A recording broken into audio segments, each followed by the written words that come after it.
മനസ്സിൽ വല്ലാതെ നമിച്ചു പോയിട്ടുള്ളൊരു ആക്ടറാണ്. ഇത്രയും അനായാസമായിട്ടൊരു മനുഷ്യനെ എങ്ങനെയാണ് അഭിനയിക്കാൻ പറ്റുക? സാർ എന്നിട്ട് നിറമൊക്കെ നടക്കുന്ന സമയത്ത് സാർ എന്നോട് പറഞ്ഞു, എനിക്ക് നിന്നതിൽ അസിസ്റ്റൻ്റ് ചെയ്യാൻ പറ്റുന്നില്ല, നീ ഇതിലൊരു ഒരു വേഷം ചെയ്യൂ എന്നൊക്കെ പറഞ്ഞു. ഇത് കണ്ടപ്പോൾ 48 frames ആണ്. അപ്പോൾ എനിക്ക് രസം തോന്നി. അപ്പോൾ ഞാൻ നടക്കുന്ന സമയത്ത് ഞാൻ ചുമ്മാ കൈയൊന്നും ഇങ്ങനെ കയറ്റി വെച്ചിട്ട് നടന്ന്. അപ്പോൾ അത് കഴിഞ്ഞ വഴിക്ക് ഇടിച്ചു പറഞ്ഞു, എന്നാ വേണ്ട, ഇങ്ങനെ നടന്നു പോയാൽ.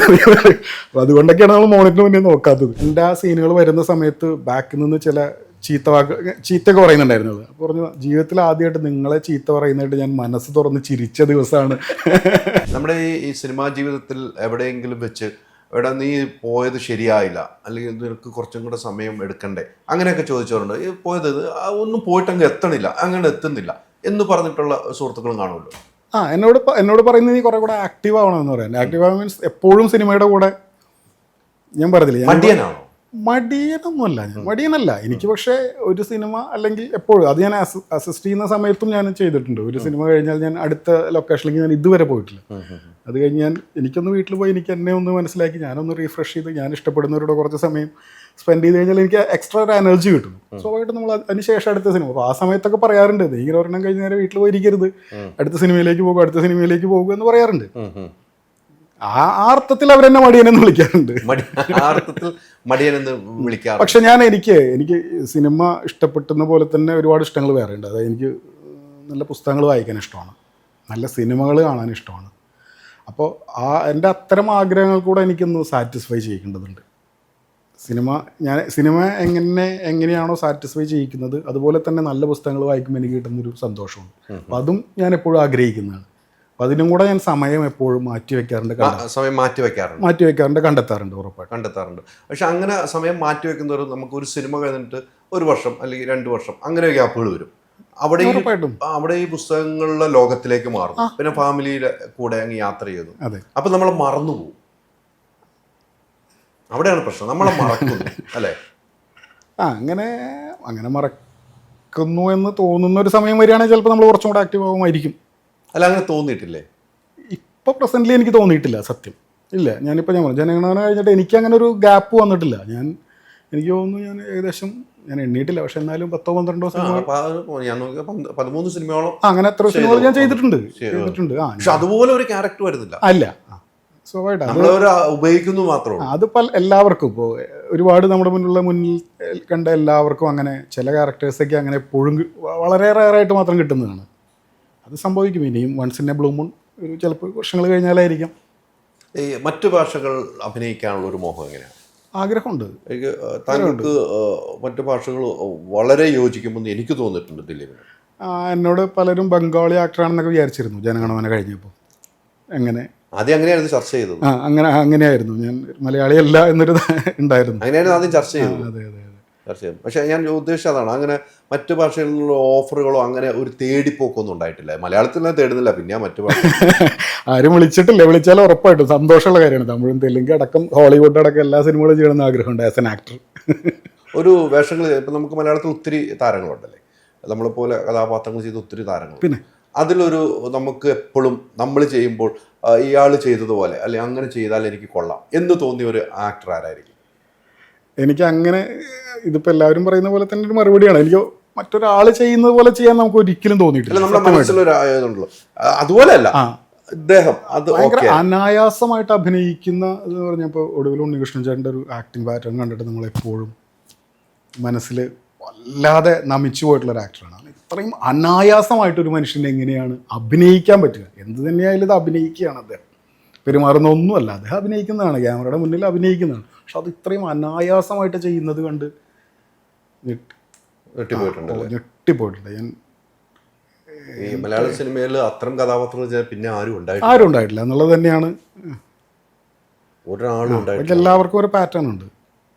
അദ്ദേഹം ചെയ്തു വെച്ച കഥാപാത്രങ്ങൾ ഓർത്ത് നോക്കിക്കഴിഞ്ഞാൽ നമ്മൾ ഇപ്പോഴും ടി വിയിലൊന്ന് വന്നു കഴിഞ്ഞാൽ ഏത് സിനിമയാണെങ്കിലും ഒരു മൂളൽ പോലും എന്തൊരു ഇഫക്റ്റ് ഉണ്ടാക്കുന്നതാണ്. ആദ്യ സിനിമ അഭിനയിച്ചുമ്പോൾ അഭിനന്ദനം ആദ്യം അറിയിച്ചതാരാ? ആദ്യ സിനിമയുടെ എനിക്ക് തോന്നുന്നു ശ്രീകാന്തേട്ടനാണ് തോന്നുന്നു. ശ്രീകാന്ത് മുരളി ആണ്. ശ്രീകാന്തേട്ടനാണ് ആദ്യം. ഞാൻ ആക്ച്വലി ആ സിനിമ കഴിഞ്ഞ സമയത്ത് ഞാൻ ആ സിനിമ തിയേറ്ററിൽ കണ്ടിട്ടില്ല, ജനഗണമന. ഞാൻ ആ സമയത്ത് സുഖമില്ലാതെ കിടപ്പായിരുന്നു. അപ്പോൾ എനിക്ക് ആ തിയേറ്ററിൽ കാണാൻ പറ്റിയില്ല. അത് എത്രയും ദിവസം ഓടിയ ആ സമയങ്ങളൊന്നും പറ്റിയില്ല. അതിന് ശേഷമാണ് ഞാൻ അസുഖം മാറി എഴുന്നേറ്റത്. ശ്രീകാന്തനാണ് എനിക്ക് തോന്നുന്നു ആദ്യം വിളിച്ചത്. എനിക്ക് ആ സിനിമ കണ്ടിട്ട് പക്ഷേ എനിക്ക് ഏറ്റവും ഇഷ്ടപ്പെട്ട കമൻറ്റ് പറഞ്ഞത് എൻ്റെ വൈഫാണ്. എന്താ പറഞ്ഞത്?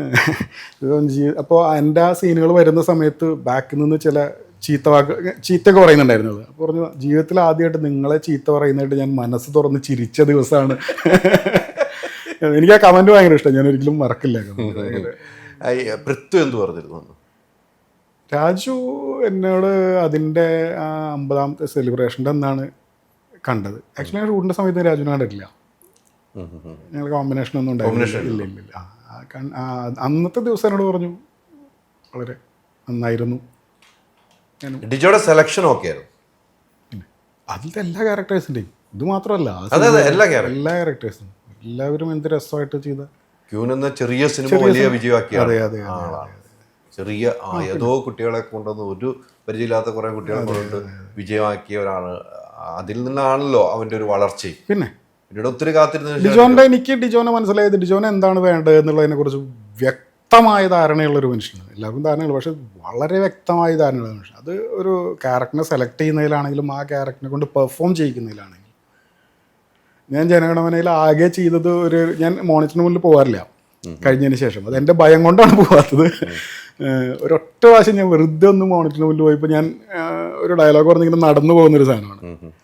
അപ്പോൾ ആ മോണിറ്റർ അത് കഴിഞ്ഞ് റീടേക്കിൻ്റെ സമയത്ത് ഞാൻ അത് കണ്ടപ്പോൾ 48 ഫ്രെയിംസാണ്. അപ്പോൾ എനിക്ക് രസം തോന്നി. അപ്പോൾ ഞാൻ നടക്കുന്ന സമയത്ത് ഞാൻ ചുമ്മാ കൈയൊന്നിങ്ങനെ കയറ്റി വെച്ചിട്ട് നടന്ന്.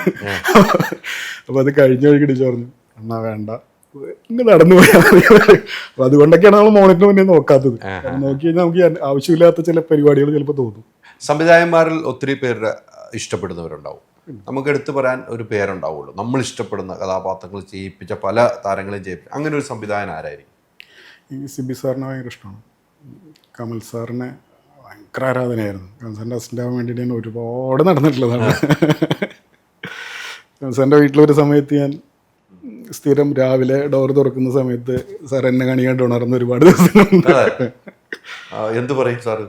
അല്ല സാർ എപ്പോഴും അന്ന് സാറിൻ്റെ കൂടെ സ്ഥിരം ആയിരുന്നു. ആ ആളുകൾ സൂര്യേട്ടൻ തൊട്ടുള്ള എല്ലാവരും സ്ഥിരം ആളുകൾ. അപ്പം ഇതിന്ന് ഒരാൾ ഇന്ത്യൻ മാറിക്കഴിഞ്ഞാൽ നിനക്കൊരു അവസരം ഉറപ്പാണ് എന്നൊക്കെ സാർ അന്ന്. എന്നിട്ട് നിറമൊക്കെ നടക്കുന്ന സമയത്ത് സാർ എന്നോട് പറഞ്ഞു, എനിക്ക് നിന്നതിൽ അസിസ്റ്റൻ്റ് ചെയ്യാൻ പറ്റുന്നില്ല, നീ ഇതിലൊരു ഒരു വേഷം ചെയ്യൂ എന്നൊക്കെ പറഞ്ഞു. അപ്പോഴും നമ്മൾ പറഞ്ഞില്ല സാർ, ഞാൻ അഭിനയിക്കാനല്ല. സൂപ്പർ ഹിറ്റായ പടമായിരുന്നു നിറം. നീ ഇപ്പോഴും നിറത്തിൽ സാർ എന്ന് പറഞ്ഞിരുന്നു.